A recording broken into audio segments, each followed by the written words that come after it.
There's a woman I want to tell you about. She's 68, she gardens most mornings. She walks her dog every single day without fail. And if you met her at the grocery store, you would probably think, now there's someone who's aging well. She doesn't drink, not really. Maybe a glass of wine on a Friday night. She's never smoked. She eats what she'd call a normal diet. And yet, a routine blood test her doctor ordered for something completely unrelated came back showing something she never expected. Her liver enzymes were elevated, not drastically, not alarmingly on paper, but enough that her doctor wanted to take a closer look. And here's what unsettled her most. Once she understood what was happening, she'd always believed liver disease was something that happened to heavy drinkers, to people who'd spent decades punishing their bodies. Not to someone like her, not to someone who felt completely fine. That's the thing about fatty liver disease. It doesn't announce itself. It doesn't wait for you to be careless before it shows up. It can quietly build for years in someone who looks, by every outward measure, perfectly healthy. And if you're over 50, there's a reasonable chance this video is the first time anyone has explained to you why that matters and what your liver might already be trying to tell you. I'm Dr. Andrea Reyes, and for years now, my focus has been helping older adults protect the parts of their health that don't get talked about enough. The organs quietly doing their job in the background until something forces them into the spotlight. The liver is one of those organs. Most of my patients never think about it until a lab result surprises them, the same way it surprised the woman I just told you about. I want to walk you through what fatty liver disease actually is, why it becomes more common as we age, the subtle clues that often get dismissed as just getting older, and most importantly, what can realistically be done about it. Before we go further, I want to be upfront with you. Everything I'm sharing in this video is general medical education, not a diagnosis and not personalized medical advice. If you're concerned about your own liver health, if you're managing other conditions, or if you're on any medication, please talk with your own doctor before making changes, and never stop or adjust a prescribed medication without their guidance. My goal here is to help you understand your body a little better, so that conversation, if you need to have it, is an informed one. Let me introduce you properly to the woman I mentioned. Her name is Margaret. She's a retired school teacher, 68 years old, living on her own since her husband passed a few years back. Her days have a comfortable rhythm to them: coffee on the porch, a walk with her dog, tending to a garden she's proud of, cooking her own meals rather than relying on takeout. By most standards, she'd tell you she's doing everything right. She has mild high blood pressure, managed with a daily medication, and cholesterol numbers that run a little high, nothing her doctor had ever flagged as urgent. She isn't overweight in any obvious sense. She isn't the picture most of us have in our heads when we hear the words liver disease. And that's exactly why her story matters so much. Margaret represents a group of people who are far more common than most realize. People who look healthy, feel healthy, and are quietly at risk anyway. Her story started with a blood test her primary doctor ordered as part of a routine check for something else entirely. When the results came back, one number stood out. Her liver enzymes were mildly elevated. Nothing dramatic, but enough for her doctor to refer her for a closer look. Over the course of this video, I want you to follow Margaret's journey alongside the medical explanations, because I think seeing how this unfolded for a real person, someone who wasn't doing anything obviously wrong, will help this information stick with you long after the video ends. So let's start with the basics. What does your liver actually do, and what changes when it becomes fatty? Think of your liver as the busiest, most organized kitchen in your entire body. It's constantly working, filtering your blood, breaking down nutrients, processing the medications you take, managing how your body stores and uses energy. A healthy liver runs like a kitchen with a great staff, everything moving efficiently, nothing piling up. Fatty liver disease is what happens when fat starts to accumulate inside the liver's cells. It's a bit like grease slowly building up on every surface of that kitchen. The kitchen still technically functions. Meals still get made. But everything becomes a little harder, a little less efficient. And if that grease keeps accumulating without anyone addressing it, eventually things start to break down. Doctors typically describe this in two stages. The first is simple fatty liver, sometimes called steatosis, where fat has built up but there isn't significant inflammation or damage yet. This stage is common, and importantly, it's often reversible with the right changes. The second, more serious stage is called steatohepatitis, where that built-up fat has triggered inflammation, and over years, that inflammation can lead to scarring of liver tissue. This progression tends to be slow. We're talking years, sometimes decades, which is part of why it's so easy to miss entirely. When Margaret sat down with her doctor to go over her results, he used almost that exact kitchen comparison. He explained that her scans and blood work suggested she was very likely still in that earlier, more reversible stage. I remember patients telling me that hearing reversible changes the entire emotional tone of a diagnosis like this. It did for Margaret. The relief in that word was real, but her doctor was also honest with her. The danger in this earlier stage isn't the fat itself. It's what happens if it's ignored long enough to progress. And that raised the obvious question Margaret had, the same one you might be asking right now. If she's never been a heavy drinker, what actually caused this? This is where age plays a bigger role than most people expect. As we get older, our bodies naturally undergo changes that make fatty liver more likely, even in the absence of any dramatic lifestyle factors. Metabolism slows down gradually. We tend to lose muscle mass over the years, and muscle plays an important role in how the body processes blood sugar. Less muscle can mean your body has a harder time managing glucose efficiently. Many people also develop increasing insulin resistance as they age, meaning the body needs to work harder to keep blood sugar in a healthy range. For women specifically, hormonal shifts after menopause can meaningfully increase liver fat risk, something that surprises a lot of my patients when I explain it. And then there's the cumulative effect of medications. Many common prescriptions, for blood pressure, for cholesterol, for a range of everyday conditions, are processed through the liver and over years of use that adds another layer to the picture. I want to be very clear about something here, because I think it matters enormously. None of this means these seniors did anything wrong. This isn't about personal failure. Two people can eat almost identical diets in their 30s and again in their 60s, and their livers can respond in completely different ways simply because of these underlying age-related shifts. When Margaret asked her doctor directly whether her blood pressure medication was to blame, he reassured her that it likely wasn't the primary driver.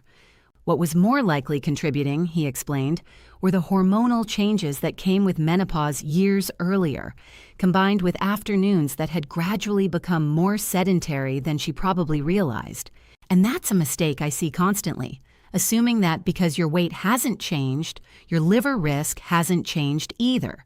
The two don't always move together, especially as we age. Now here's where it gets a little more personal because most people with early fatty liver disease have no symptoms at all. I want to say that clearly because I don't want you leaving this video anxiously scanning your body for problems. Reliable detection comes from blood tests and imaging, not symptom watching. But there are subtle signs that some people experience as the condition progresses, and they're often dismissed as ordinary parts of getting older.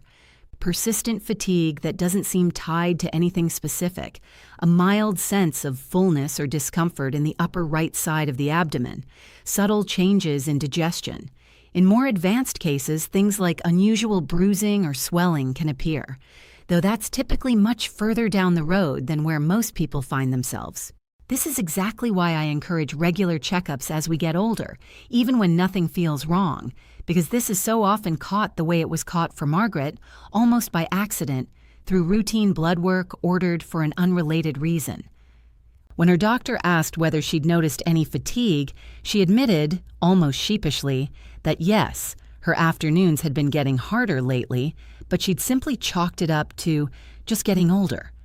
Her doctor told her that's one of the most common things he hears, and it's part of why so many cases go unnoticed for years. I want to be careful here, though. Having one or two of these symptoms doesn't mean you have fatty liver disease. Fatigue alone can come from dozens of causes. But if you're noticing several of these together, or they're persistent, that's a reasonable and worthwhile conversation to bring to your own doctor. Before we continue, I'd genuinely love to hear from you in the comments. Has a routine blood test ever caught you off guard with something you weren't expecting? Or is this the first time you're hearing that fatty liver isn't only connected to alcohol use? I think a lot of people are learning this for the first time, and you're certainly not alone if that's you. Let's talk about the everyday habits that, without anyone realizing it, tend to make this worse over time. I want to be careful with how I say this, because none of what follows is about blame. These are ordinary patterns that fit naturally into a normal life. Diets that lean heavily on refined carbohydrates and added sugar are one of the biggest contributors. And this is trickier than it sounds, because so much added sugar hides inside foods that seem perfectly healthy. Reduced physical activity is another major factor, and for a lot of seniors, that's not laziness. It's joint pain, mobility limitations, or simply a life that's become more sedentary without a conscious decision behind it. Long stretches of sitting, inconsistent sleep, and underestimating portion sizes of familiar comfort foods all play a role too. Think of excess sugar intake almost like overfilling a storage unit that was never designed to hold that much. For a while, it seems to fit. Eventually, it doesn't. When Margaret reviewed her own typical day with her doctor, she had a moment of genuine surprise. Her go-to snacks, granola bars, flavored yogurts, the kinds of things marketed as healthy choices, contained far more added sugar than she'd ever considered. She wasn't eating poorly by any obvious standard. She was simply eating the way a lot of well-intentioned people eat, without realizing how those small choices accumulate. I do want to add an important caution here. Crash dieting or extreme food restriction is not the answer, and for seniors especially, it can be genuinely unsafe. What actually helps is steady, sustainable change, and any significant shift to your diet should be discussed with your own doctor first, particularly if you're managing other conditions or taking medications, since those factors all interact. So what does actually help realistically without turning your entire life upside down? The good news is that fatty liver, especially caught in its earlier stages, responds well to modest, sustainable changes. Gradual weight management, where appropriate, can make a meaningful difference, but this doesn't mean drastic measures. Increasing everyday movement matters more than most people expect. Regular walking, some light strength activity, simply moving more throughout the day rather than committing to intense exercise programs that are hard to sustain. Reducing added sugars and refined carbohydrates, leaning toward whole foods, staying properly hydrated, and iwa, this one is easy to overlook. Keeping up with consistent follow-up blood work so you and your doctor can track your liver enzymes over time and see whether things are trending in the right direction. And I want to underline something I mentioned earlier because it bears repeating. Any changes involving medication, supplements, or significant dietary shifts should go through a conversation with your own physician first, especially if you're managing multiple conditions, which so many of us are as we get older. For Margaret, this is where her story took a genuinely hopeful turn. Over the following months, she made small, sustainable adjustments, swapping her sugary snacks for whole foods, adding short daily walks beyond her usual dog walking routine, and being more mindful of portions without depriving herself. When she went back for follow-up blood work, her liver enzymes had improved, not overnight and not through anything dramatic. Her doctor was honest with her about that too. This kind of improvement takes sustained effort over months, not a quick fix, and everyone's timeline looks a little different. But it worked. And I share that not to suggest every case resolves this simply, but because it illustrates something important. Caught early, fatty liver disease is very often manageable. When Margaret went in for that follow-up appointment and heard her numbers had improved, she told her doctor something that stuck with me when I heard about it. She said she almost felt embarrassed that it took an accidental blood test to get her paying attention to something that had probably been building for years. Her doctor reassured her that this is incredibly common and that awareness, more than anything else, tends to be the biggest thing people are missing. Since then, Margaret hasn't gone back to avoiding checkups. She schedules them, the way she used to avoid doing. If there's one thing I hope you take from everything we've covered, it's this. Fatty liver disease is common. It's very often silent. It isn't limited to people who drink heavily, and it's largely shaped by everyday factors that become more influential as we age. The real risk isn't the diagnosis itself. It's the years spent not knowing, letting something quietly progress simply because there was never a reason to look. If you take one practical step away from this video, let it be this. At your next checkup, ask your doctor about your liver enzymes and mention this conversation if it feels relevant to your own health history. I know medical information like this can feel like a lot to absorb, maybe even a little unsettling, but I want you to walk away from this feeling something closer to empowered than afraid, because awareness really is the biggest step most people skip entirely. And as always, this video is meant to educate, not diagnose. Any decisions about your own health should involve your own doctor, who knows your full picture.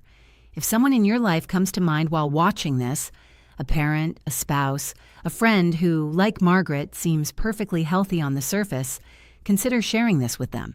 It might be the nudge that gets them to ask the right question at their next appointment.